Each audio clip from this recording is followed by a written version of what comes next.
नमो अरिहंताणं नमो सिद्धाणं नमो आयरीयाणं नमो वज्जायाणं नमो लोये सव्यसाहूनम्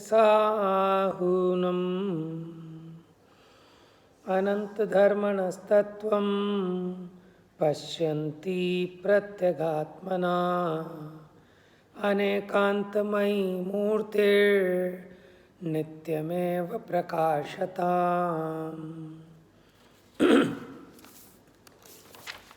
देखिए, ये आत्मा जीव और अजीव के संबंध में क्या भूल करता है, वो 4-5 पॉइंट, ठीक है, याद है। चाहे आप देखो,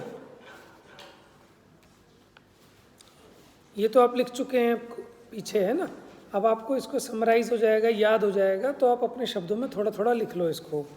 पुण्य को मुक्ति का कारण मानने में क्या आपत्ति है? क्योंकि पुण्य तो आश्रव और बंध है, आश्रव बंध रूप है, वो तो मुक्ति का विरोधी है, ठीक है। अगर पुण्य से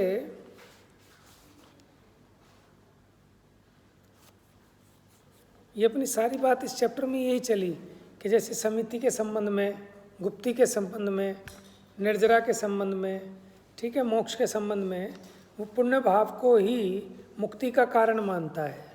लेकिन पुण्य भाव भी कषाय भाव है, भले ही मंद राग हो, तो वो तो बंध का कारण है, आश्रव का कारण है, वो मुक्ति का कारण नहीं है।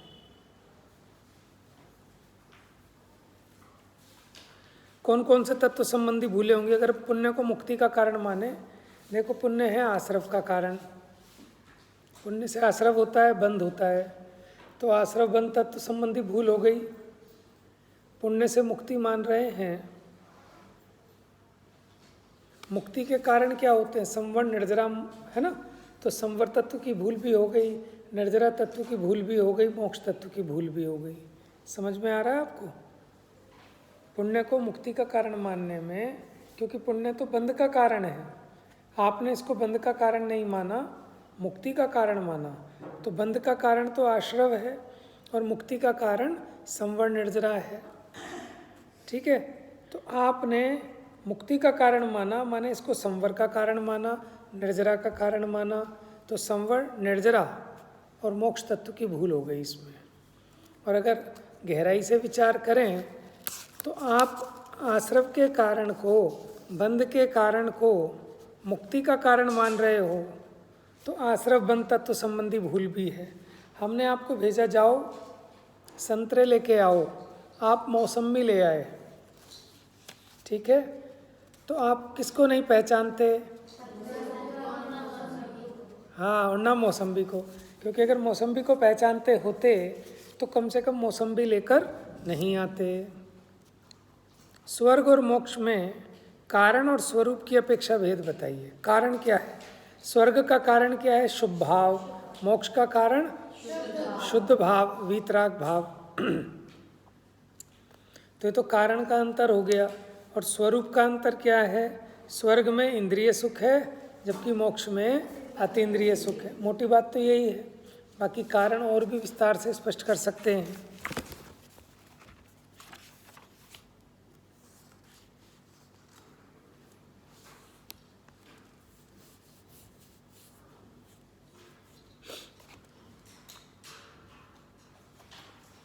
जैसे स्वर्ग, ये आत्मा का स्वभाव ऐसा नहीं है कि वो इंद्रिय सुखों को भोगे आदि, और जो सिद्ध दशा होने पर जो होता है वो आत्मा का स्वाभाविक भाव है, ठीक है। मूल तो ये 2 पॉइंट थे।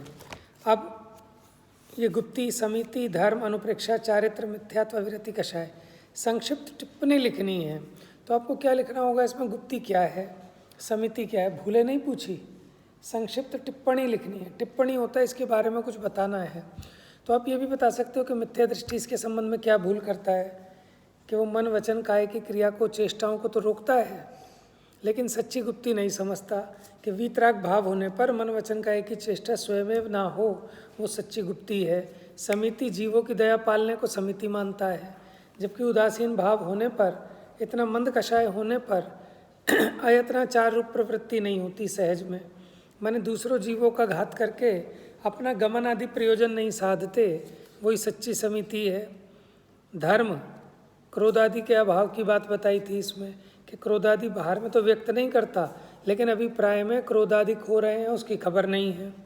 अनुप्रेक्षा माने भावना कि दुखी होकर संसार के अनित्य आदि कहते शरीर अनित्य है, छूट जाएगा, दुखी होता है, जबकि ये वस्तु का स्वरूप है ऐसा विचार कर सच्ची उदासीनता रूप चिंतन नहीं करता।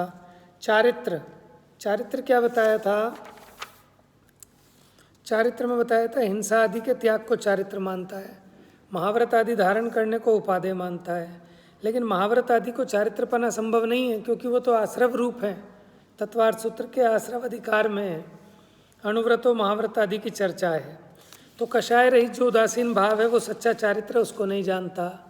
मिथ्यात्व ग्रहित मिथ्यात्व को तो मिथ्यात्व जानता है, लेकिन जो अनादि से सात तत्व संबंधी अग्रहित मिथ्यात्व है उसकी खबर नहीं है। अविरति बताया था प्राणी संयम और इंद्रिय संयम, बाहर में तो संयम धारण करता है लेकिन भीतर में हिंसा में प्रमाद परिणति मूल इस प्रकार से जो है। फिर कषाय का बताया था, कषाय माने व्यक्तता, बंध के भय से स्वर्ग मोक्ष के लोभ से क्रोध नहीं करे, लेकिन क्रोध करने का अभिप्राय तो मिटा नहीं अज्ञानी का। टोडरमल जी के व्यक्तित्व और कर्तृत्व, व्यक्तित्व क्या होता है उनके अपना पर्सनल, और कर्तृत्व होता है उन्होंने क्या क्या किया, किन किन ग्रंथों की टीकाएं आदि की, क्या देश में समाज में क्या कार्य किया। चलिए अब लक्षण और लक्षणाभास देखिए, ये न्याय का विषय है। किसका विषय है? न्याय। आप कहोगे हमें कोई न्यायाधीश थोड़े ही ना बनना है, कौन सा हमें जज बनना है, लेकिन आपको जीवन में हर कदम पे, ठीक है, विभिन्न प्रकार की परिस्थितियों में जज बनना पड़ता है, डिसाइड करना पड़ता है ना, किसी भी चीज़ को डिसीज़न लेना पड़ता है। और डिसीज़न कब ले सकते हैं? जब आपको परीक्षा करनी आती हो। परीक्षा करनी पड़ती है हमको जीवन में हर जगह कि क्या चीज़ ठीक है, क्या चीज़ गलत है, क्या करना क्या नहीं करना। कौन सा ये सामान कोई भी खरीदते हैं तो वहाँ भी हम लक्षण से परीक्षा करते हैं, कौन चीज़ ज़्यादा चलेगी, सस्ती पड़ेगी, मजबूत है। लेकिन यह धर्म क्षेत्र में धर्म की परीक्षा करना भी जरूरी है। मोक्ष का उपाय क्या है, क्या वही सच्चा उपाय है कि नहीं है, जीव कौन है, कैसा है, उसकी परीक्षा करना। जैसे आप बाज़ार से सामान लाते हैं तो तुलवा कर लाते हैं ना, तोल, लेकिन उसने तो तोल दिया कि लो बहन जी 1 किलो चावल हो गए आपके, लेकिन उस तराजू को भी तो तोल लो कि वो तराजू भी ठीक है या नहीं जिससे सामान तुल रहा है। अगर वो तराजू ही ठीक नहीं हुआ जिससे सामान तोलना है तो फिर तो सारी गड़बड़ हो जाएगी। परीक्षा करना क्या होता है? हाँ, एग्जामिन करना, वो तो आपने इंग्लिश वर्जन बता दिया। अब इसका आशय क्या है कि किसी चीज़ को युक्ति से, हेतु से, कारण से, अगर ऐसा मानेंगे तो ऐसा होगा, ऐसा नहीं मानेंगे तो ऐसा होगा, ऐसा विभिन्न पक्षों से उसको देखना। परि माने चारों ओर से, इच्छा माने ऑब्जर्व करना, उसका निरीक्षण करना, भली प्रकार से सभी पक्षों से, सभी पहलुओं से किसी चीज़ को देखना। जज क्या करता है?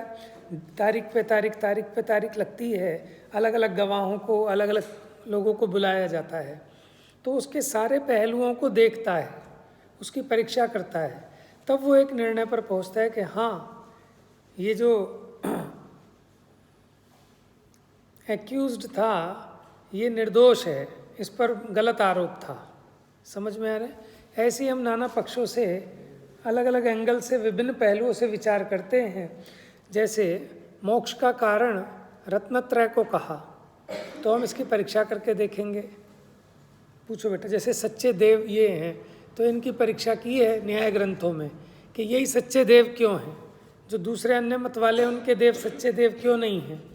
आप तो परीक्षा एक ग्रंथ है ना, उसमें आप तो यानी सच्चे देव की परीक्षा की है पूरे ग्रंथ में।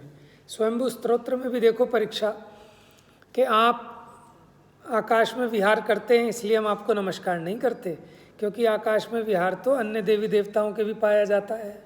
मक्खी मच्छर भी आकाश में गमन करते हैं, पक्षी भी करते हैं, इसके लिए थोड़ी हम आपको पूजते हैं। आपकी इतनी बड़ी विभूति है, समोशरण है कि ये तो मायावियों की भी हो जाती है, इसके लिए भी हम आपको नहीं पूजते कि आपके छत्र है, चवर है, ये है, वो है, कि ये भी राजा महाराजाओं के भी हो जाते हैं, इसके कारण भी आप महान नहीं हैं।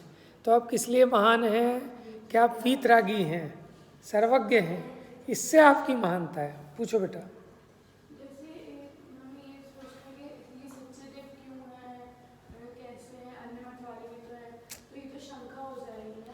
बेटा देखो, शंका कहते हैं, शंका और इसमें थोड़ा सा अंतर क्या है। शंका में ना वो निर्णय नहीं कर रहा, आप तो उसके निर्णय की प्रोसीजर में हैं। शंका ना कह के इसको जिज्ञासा कहें कि जीव को किसी भी चीज़ को आप जानते हो पहले जिज्ञासा होती है। जो शंका नाम का दोष है, वहाँ शंका का अर्थ भय भी किया है। आप देखेंगे ना रत्नकर्ण शवकाचार आदि में, तो ज्ञानी निशंकित होता है क्योंकि वो निर्भय होता है। समय सार जी में भी लिखा कि उसको सप्त भय नहीं होते। ठीक है, उसकी शंका का आधार क्या है कि शंका, जैसे अरे मेरे को शंका हो गई कहीं कुछ हो ना गया हो, समझ में आया? तो उसके पास वस्तु स्वरूप का विचार नहीं है, इसलिए वो भयभीत होता है। जैसे 7 भय है ना, इस लोक भय, परलोक भय, मरण भय, वेदना भय।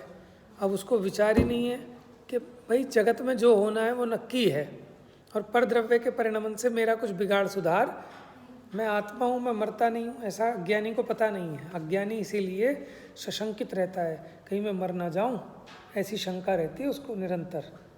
समझ में आया?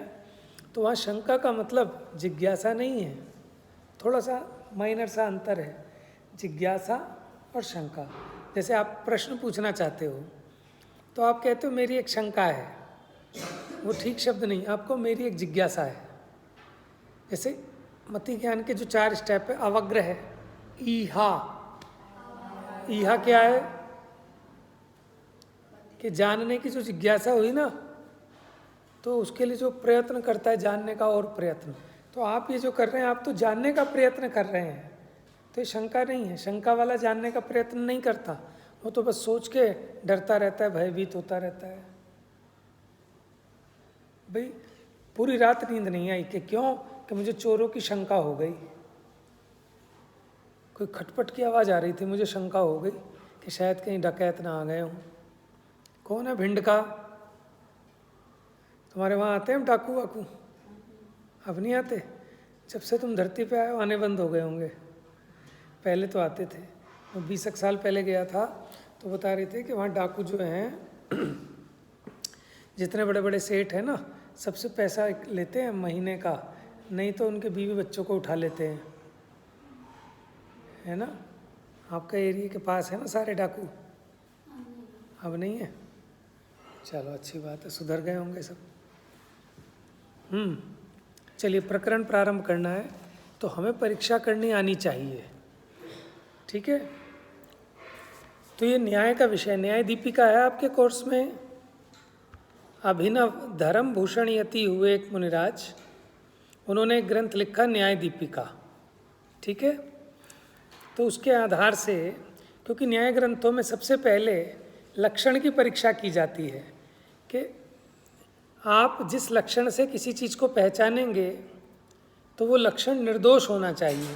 यानी आप जिस तराजू से सामान तोलेंगे, पहले वो तराजू तो तोल लो, तराजू ठीक है कि नहीं है।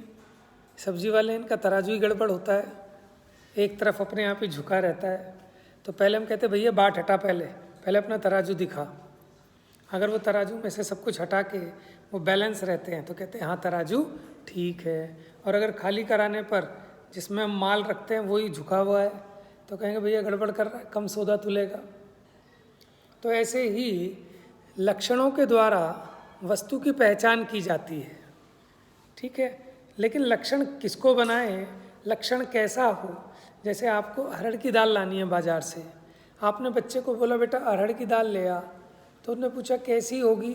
जो पीली होती है वो अरहर की दाल होती है। तो आप ये बताओ, अब वो ले आया चने की दाल, मम्मी ने उसकी कुटाई कर दी, तो आप ये बताओ बच्चे का क्या कसूर है?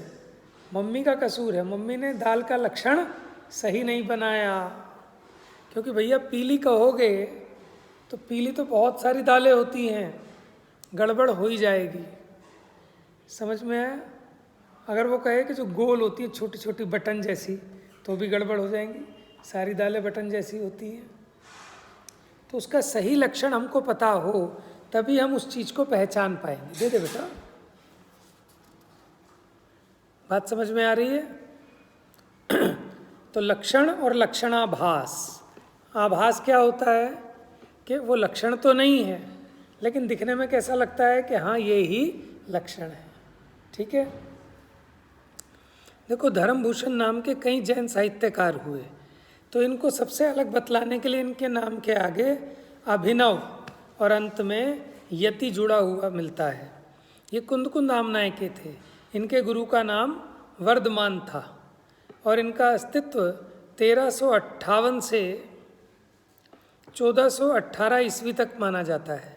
माने 1300 से 1400 के बीच में ये रहे।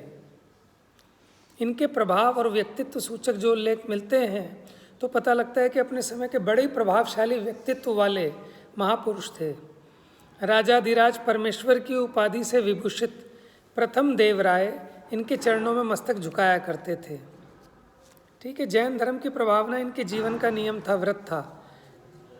और ग्रंथ रचना में भी इन्होंने अपनी अनोखी सूझबूझ, तार्किक शक्ति, विद्वत्ता का पूरा उपयोग किया।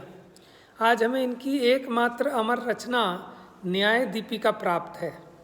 और जैन न्याय में सभी परीक्षा बोर्डों में जहाँ कहीं भी धर्म के स्कूल हैं, जैन धर्म पढ़ाया जाता है, वहाँ न्याय दीपिका अवश्य पढ़ाया जाता है। जयपुर में भी स्टार्टिंग में।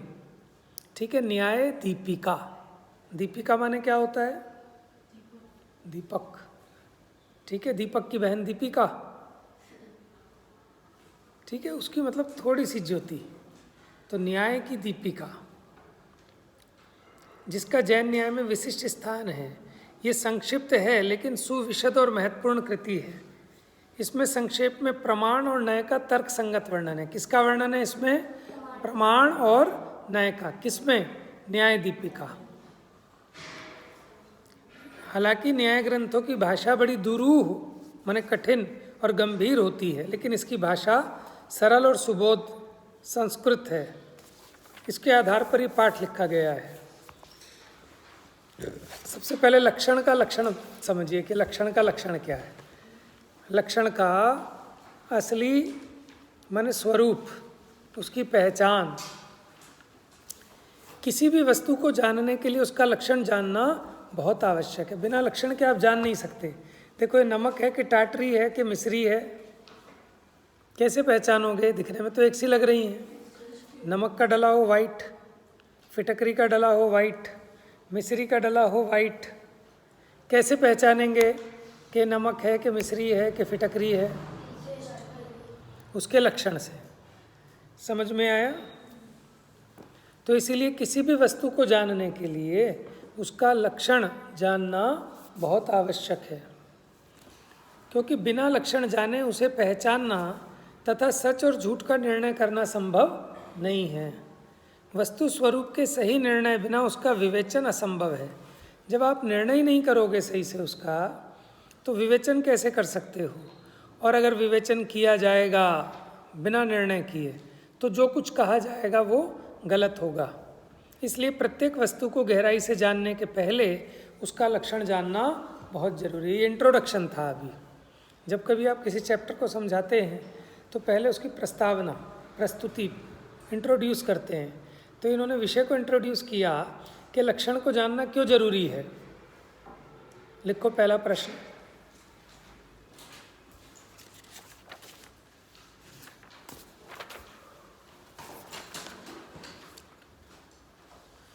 जो पीछे लिखे वो मैं नहीं लिखवाऊंगा, जो इसमें नहीं है वो लिखवा देता हूँ। लक्षण को जानना क्यों जरूरी है, जल्दी लिख लो।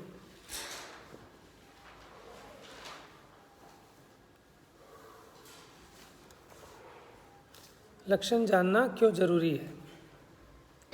अब देखिए दूसरा प्रश्न, जिज्ञासु। देखो यहाँ पे भी जिज्ञासु लिखा है, शंकाकार नहीं लिखा। जिज्ञासु में और शंकाकार में अंतर समझ में आता है। शंकाकार नेगेटिव है, जिज्ञासु पॉजिटिव है। वो जानना चाहता है, सीखना चाहता है। शंकाकार सीखना विखना कुछ नहीं चाहता, बस शंका करना जानता है। अच्छा, लक्षण जानना आवश्यक है, ये तो ठीक, लेकिन लक्षण कहते किसे हैं? आप देखिए लक्षण किसे कहते हैं, क्योंकि पहले लक्षण की परिभाषा जानना जरूरी है, क्योंकि अगर हम इसकी परिभाषा नहीं जानेंगे तो विवक्षित वस्तु का जो लक्षण बनाया गया वो सही है या नहीं, इसका निश्चय कौन करेगा। इसलिए पहले लक्षण की परिभाषा समझ लो। देखो, अनेक मिली हुई वस्तुओं में से किसी एक वस्तु को अलग करने वाले हेतु को लक्षण कहते हैं। किस किस को याद हो गए भैया एक बार में? अनेक मिली हुई वस्तुओं में से किसी एक वस्तु को पृथक करने वाले हेतु को लक्षण कहते हैं। जैसे अनेक वस्तुएं मिली हुई हैं, ठीक है। अब आप उसमें मिली हुई वस्तुओं में से आपको कोई एक वस्तु अलग छांटनी है, तो जिस हेतु के द्वारा, हेतु माने साधन के द्वारा, आप उस वस्तु को अलग कर लेंगे ज्ञान में, उस हेतु को कहते हैं लक्षण। समझ में आया? जैसे देखो, मनुष्य भी हैं, पशु भी हैं, बहुत सारे हैं झुंड में, ठीक है। अब आपको पहचानना है कि इनमें से पशु कौन है। कैसे पहचानोगे? लक्षण। अब आपको पशु का लक्षण पता होना चाहिए। पशु कौन होता है? कैसे पहचानोगे? लक्षण बताओ ना। हाँ, जो 4 पैर वाला होता है? पूंछ होती है। पूंछ तो सभी पशुओं की होती है कि कोई पशु ऐसा भी जिसकी पूंछ नहीं होती? बिना सींग के भी पशु होते हैं वैसे। चलो, आपने 4 पैर वाला लक्षण बनाया, मनुष्य तो नहीं है ना 4 पैर वाला, तो उससे आपने क्या किया? अब आपने पहचान लिया कि इनमें पशु कौन है, ठीक है।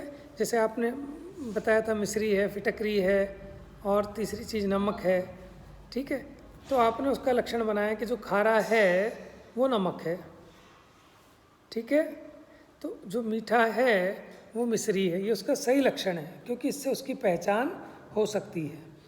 तो अनेक मिली हुई वस्तुओं में से जिसके द्वारा किसी एक वस्तु को पृथक किया जा सके, उस हेतु को लक्षण कहते हैं। किसको? हेतु। हेतु माने साधन, कारण, कि जिसके द्वारा अनेक मिली हुई वस्तुओं में से किसी एक वस्तु को पृथक करने वाले हेतु को लक्षण कहते हैं। सबको याद हो गया ना बेटा? अच्छा, अकलंक देव ने राजवार्तिक में कहा है, परस्पर मिली हुई वस्तुओं में से कोई एक वस्तु जिसके द्वारा अलग की जाती है उसे लक्षण कहते हैं। सबसे नीचे देखो फुटनोट में, न्याय दीपिका में क्या लिखा? व्यतिकीर्ण वस्तु व्यावृत्ति हेतुर्लक्षणम। ये याद कर लो आप। व्यतिकीर्ण वस्तु व्यावृत्ति हेतुर्लक्षणम। लक्षण क्या है? व्यतिकीर्ण। व्यतिकीर्ण माने परस्पर मिली हुई वस्तुओं में से व्यावृत्ति। व्यावृत्ति माने होता है अलग करना, पृथक करना। देख रहे हो आप परिभाषा? व्यतिकीर्ण। व्यतिकीर्ण माने अनेक मिली हुई वस्तुओं में से वस्तु व्यावृत्ति हेतुर। व्यावृत्ति हेतुर, व्यावृत्ति माने अलग कर लेने वाला, हेतु लक्षण है। कितने पॉइंट आए? पहला शब्द क्या है इसमें? व्यतिकीर्ण। व्यतिकीर्ण वस्तु व्यावृत्तिर हेतुर लक्षणम। छोटी सी है, किस किस को याद हो गई?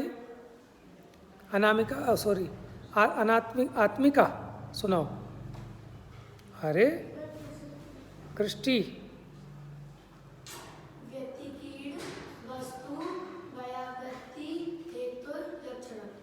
भाई बहुत बढ़िया, अब याद हो गया बेटा अक्षिता? व्यतिकीर्ण वस्तुर नहीं, वस्तु व्यावृत्ति। Very good. अब सुनाएगा रिद्धि, सिद्धि। व्यतिकीर्ण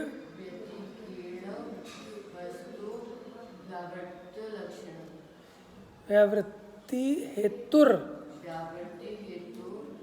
लक्षण। सुनाओ पूर्वी। ज्ञानम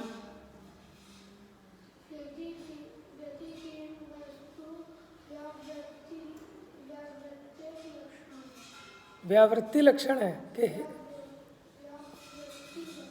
हेतुर लक्षणम, हेतु को लक्षण कहते हैं, हेतुर लक्षणम। ज्ञायक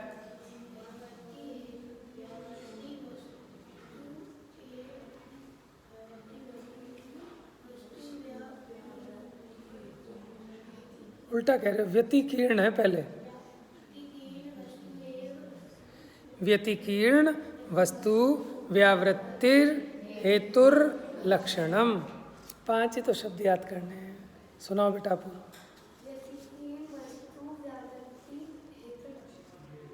सुनाओ साक्षी, सॉरी क्या नाम है तुम्हारा? तो नाम ही भूल गया तुम्हारा बिल्कुल ही, बहुत दिनों में आई हो ना। अनन्या। साक्षी कहाँ है? क्या बात है, उसका आना जाना लगा ही रहता है कि पास में ही रहती है क्या? क्या हो गया, क्यों इतना जल्दी जल्दी आती जाती है? नव्या तुम हो ना? हो गया बेटा देशना? थोड़ा थोड़ा क्या होता है? स्वस्ति। हाँ कोई बात नहीं, थोड़ा थोड़ा सुनो।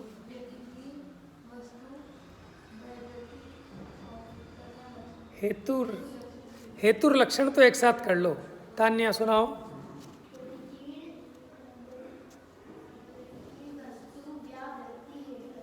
हेतुर लक्षण अब याद हो गया सबको? सुनाओ बेटा। बहुत छोटा सा है, सुनाओ बेटा।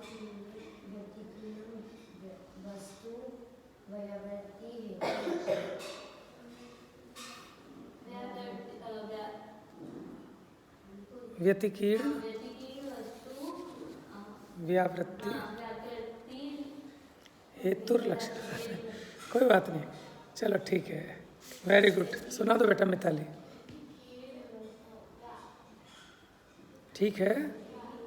वस्तु, देखो ऐसे कर लो, चलो। व्यतिकीर्ण, व्यतिकीर्ण माने अनेक मिली हुई। वस्तु व्यावृत्ति, वस्तु को पृथक करने वाला। हेतुर लक्षणम, 3 स्टेप में कर लो। व्यावृत्ति, सॉरी, व्यतिकीर्ण वस्तु व्यावृत्ति हेतुर लक्षणम। सुना दो बेटा फटाफट। समझ गए अब आप? अनेक मिली हुई वस्तुओं में से किसी एक वस्तु को पृथक करने वाले हेतु को लक्षण। चलो सुन भी सुना दो भाई। व्यतिकीर्ण, सुनाओ बेटा। ये समझ लो आप, ये ज्ञानम के लेवल की बात है, 5वीं छठी के बालकों की। ठीक है, आप लोग इतना टाइम लगा रहे हो, बच्चों की तरह एक एक को याद कराना पड़ रहा है। व्यावृत्ति, व्यावृत्ति हेतुर, हेतुर इसलिए क्योंकि ला के ऊपर री चढ़ी हुई है। चलिए अच्छा, लक्षण तो समझ में आ गया। अब जिसका वो लक्षण होता है उस पदार्थ को कहते हैं लक्ष्य। क्या कह रहे हैं? जिसका लक्षण बनाया है उस वस्तु को कहते हैं लक्ष्य। यहाँ लक्ष्य का मतलब उद्देश्य नहीं, जिसका ये लक्षण है उस वस्तु को क्या कहते हैं? लक्ष्य। जिसका लक्षण किया जाए उसे लक्ष्य कहते हैं। याद हो गया? सब एक साथ बोलो। जिसका लक्षण किया जाए उसे लक्ष्य कहते हैं। Very good. जैसे जीव का लक्षण चेतना है। क्यों? क्योंकि चेतना हेतु के द्वारा शरीर और आत्मा ऐसे सब अनेक मिले हुए 6 द्रव्य क्षेत्रावगाही हैं। चेतना लक्षण के द्वारा इस जीव को अलग किया जाता है। किया जाता है माने जाना जाता है ज्ञान में। तो चेतना जीव का लक्षण है। अब मुझे बताओ कि चेतना लक्षण है कि लक्ष्य है? लक्षण। किसका लक्षण है चेतना? जीव का। तो जीव क्या हुआ? लक्ष्य। तो जिसका लक्षण कहा जाए उसे क्या कहते हैं? लक्ष्य कहते हैं। ठीक है। लक्षण 2 प्रकार के होते हैं, आत्मभूत और अनात्मभूत। आत्मभूत होता है जो लक्षण वस्तु के स्वरूप में मिला हो, जैसे अग्नि का लक्षण उष्णता, मिश्री का लक्षण मिठास, ये उसमें मिला हुआ है। और अनात्मभूत लक्षण किसे कहते हैं? कि जो लक्षण में मिला हुआ ना हो, उससे अलग हो, उसे कहते हैं अनात्मभूत। आत्मभूत मैंने अपना मिला हुआ, अनात्मभूत मैंने नहीं मिला हुआ। जैसे हमने कहा दंडी वाले बाबा, टोपी वाले बाबा, ठीक है, टोपी से पहचान की ना बाबा की, तो टोपी अलग है, बाबा अलग है, ठीक है। जैसे डंडे वाले पुरुष का दंड, जो डंडा है वो उस पुरुष से भिन्न है, लेकिन डंडे वाले बाबा, तो डंडे से उसका लक्षण बनाया, ठीक है। तो ये अनात्मभूत लक्षण है। तो आप यहाँ तक पढ़ के आना इसको। ये चैप्टर आप पेज नंबर 15 है ना, बोलो पूरा कंप्लीट पढ़ के आना है। इस पर कुछ डिस्कशन करेंगे, बस कल पूरा कर देंगे इसको। जा वाणी के ज्ञान से सूझे लोका